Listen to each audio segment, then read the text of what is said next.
내 영혼을 가득 채우는 말씀의 빛. 로마서 13장 11절 말씀입니다.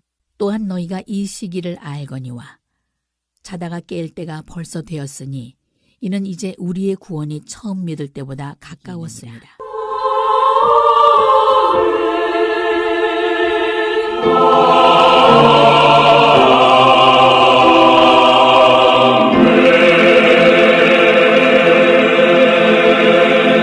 언제부터인지는 모르지만 도전받았다는 말을 참 많이들 합니다.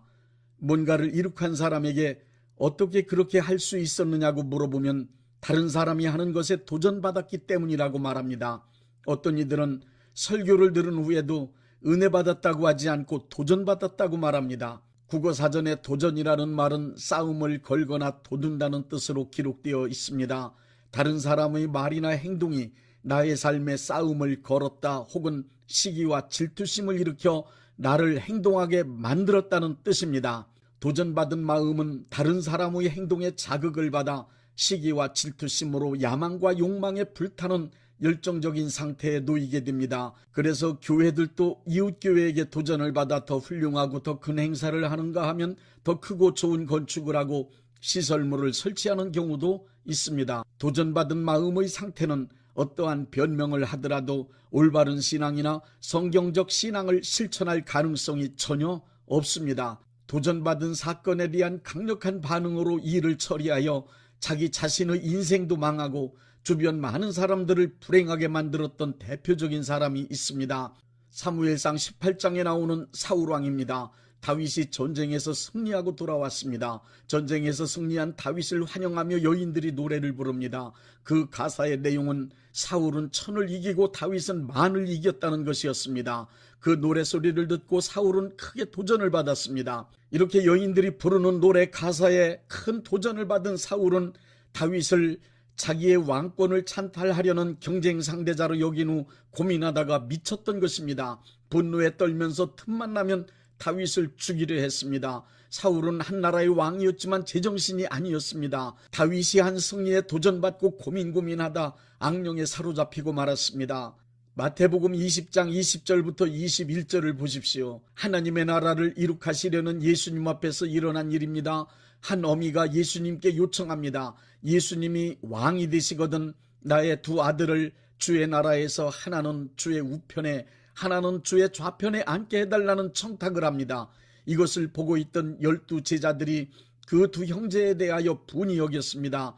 장차 이루어질 것이라고 믿는 예수님의 왕국에서 출세를 기대하던 야망에 불타던 젊은 제자들의 내재된 경쟁심에 도전적인 사건이었습니다. 예수님께 청탁하는 그 소리를 들은 제자들은 분해서 견딜 수가 없었습니다. 예수님의 제자들은 서로 간에 누가 더 크게 될 것이냐 하는 경쟁심과 시기심을 숨기고 있었기 때문입니다. 이 표출된 도전적 사건으로 인해 경쟁적 분위기로 삭막해졌으면 두말할 필요도 없었을 것입니다. 오죽하면 예수님께서 직접 제자들을 향하여 누구든지 어린아이와 같지 아니하면 천국에 들어갈 수 없다고까지 말씀하셨는지 이해가 되어집니다. 도전받았을 때 도전으로 자극을 준 사람을 누르거나 그를 앞지르려 하는 것은 사람의 본능입니다. 어느 누구보다 더 많이 그리고 더 잘하겠다는 말들은 도전정신에서 나온 말들입니다. 도전받게 되면 도전을 준 사람을 향한 시기심, 질투심을 동반한 욕심이 불타게 되니 모든 삶의 태도와 방법을 경쟁적인 전투태세로 갖추어 죽기 살기로 일합니다. 도전받으면 아무리 온순한 사람이라도 상대와 승부를 가르는 경쟁관계에 나서는 전투적인 사람으로 변합니다. 도전정신으로 일하는 사람에겐 타인을 배려한다거나 이웃을 보살피는 마음은 전혀 없습니다. 주변 모든 사람들은 경쟁자요 적이라 여길 뿐입니다. 그 중심에는 다른 모든 사람을 하찮게 여기고 그 하찮은 사람들을 누르고 자기가 최고가 되어 우뚝 서기를 원하는 강력한 욕망에 사로잡혀 있는 것입니다. 그래서 상대를 이기기 위한 열정으로 불타는 수단과 방법만 찾아내고 실천할 뿐입니다. 도전정신은 시기와 질투가 그 본질이기 때문입니다. 도전정신에 의해 성공을 거둔 사람은 기뻐 축제를 즐기지만 그 반대편에서 피눈물을 흘리는 일이 생기게 마련입니다. 어떤 일이든지 도전받아 일하게 되면 모두가 함께 기뻐할 수 있는 좋은 결과를 내놓을 수 없습니다. 도전정신은 약육강식 승자 독식의 논리가 지배하고 있기 때문입니다. 도전정신은 어떠한 논리와 근거로 말하던 신앙적인 방법도 성경적인 방법도 아닙니다. 도전적인 삶의 방법은 크리스찬의 삶의 방식이 아닙니다. 교회들이 한때는 성장에 온 힘을 기울이던 때가 있었습니다. 그때 성장한 교회들의 성장 노하우에 도전받아 열심히 노력하여 많은 교회가 대형교회로 성장했습니다. 결과 대형교회로 성장하는 주변의 작은 교회들이 너무 많이 무너졌습니다. 도전받아 도전적으로 일하면 하나님 사랑, 이웃 사랑을 실천해야 할 크리스찬들에게조차 주변엔 라이벌 아니면 적들 뿐입니다. 크리스찬은 도전받아서 도전적으로 사는 사람들이 절대 아닙니다. 크리스찬은 도전이 아니라 각성되어 살아가야 하는 사람들입니다. 각성이란 말은 국어사전에 깨어 정신을 차린다, 깨달아 안다 혹은 정신을 차리고 주의 깊게 살피어 경계하는 태도라고 되어 있습니다. 크리스찬은 도전받아 시기심과 질투심으로 야망에 불타는 삶을 살아가는 사람들이 아닙니다. 크리스찬은 세상의 깊은 잠에서 깨어나 하나님의 뜻이 무엇인지 확실하게 알고 하나님이 기뻐하시는 삶을 살아야 하는 사람들입니다. 요즘 사람들이 하는 짓들을 보십시오. 정치 집단이나 사회 단체는 그만두고 교회의 유명하고 능력 있다고 자처하는 사람들이 하는 짓들을 보면 제정신이 아닌 듯합니다. 과대망상적 거짓말을 해대는 사람들이나 따르며 군중 역할을 해주는 사람들 모두 미쳐 돌아가고 있습니다. 약간만 정신 차려도 그게 보입니다. 서로가 서로에게 도전을 받아 시기하고 질투하며 욕하고 싸우는 일로 마귀의 꼭두각시 역할을 다하고 있습니다. 모두 제정신이 아닙니다. 베드로가 자기 목숨을 건지기 위해 예수님을 모른다고 부인하며 저주까지 했습니다. 목숨을 보존한 후 다구는 소리를 듣고 깨어나 정신을 차렸을 때 예수님의 말씀이 생각났습니다. 잘못했다는 것을 깨달았습니다. 각성된 것입니다. 세상의 깊은 잠에서 깨어난 것입니다. 통곡하며 회개했습니다. 다시는 그런 죄를 반복하지 않겠다고 결단했습니다. 전해지는 말에 의하면 베드로는 다구는 소리만 들으면 일어나 회개하는 삶을 살았다고 합니다.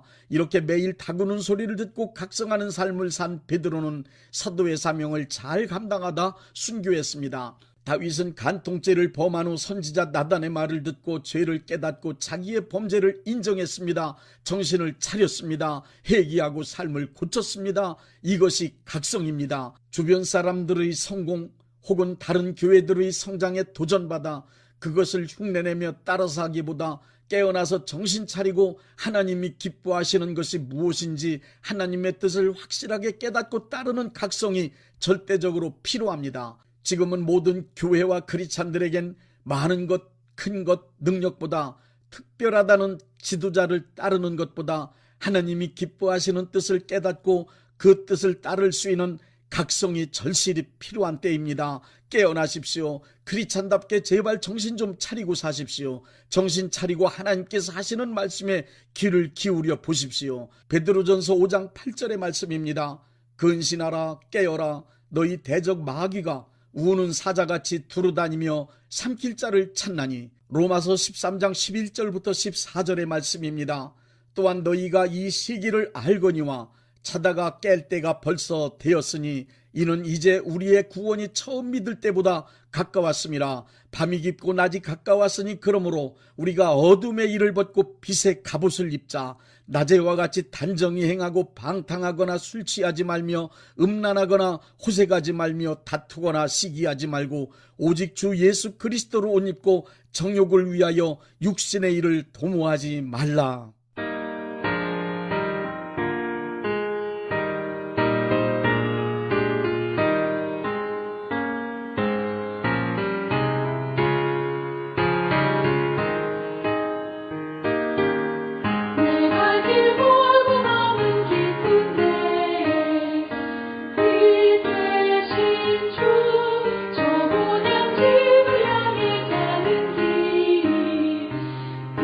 주